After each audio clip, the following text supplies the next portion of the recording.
জীবন রক্ষাকারী ৭৩৯টি ওষুধের দাম সরকার নির্ধারণ করবে।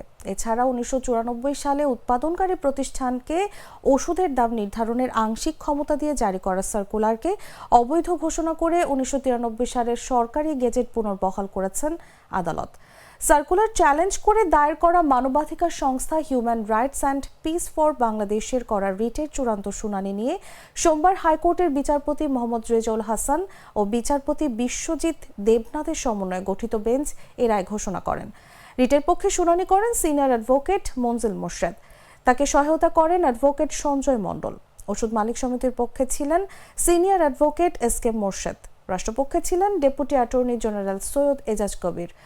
এই রায়ের ফলে দেশের বেশিরভাগ ওষুধের দাম নির্ধারণের এখতিয়ার উৎপাদনকারীদের পরিবর্তে সরকারি সংশ্লিষ্ট কর্তৃপক্ষের হাতে থাকবে। রায়ে স্বাস্থ্য সচিব, ডিজি হেলথ, ডিজি ড্রাগ, ওষুধ মালিক সমিতির সভাপতি ও সাধারণ সম্পাদক সহ সংশ্লিষ্টদের নির্দেশনা বাস্তবায়নের কথা বলা হয়েছে।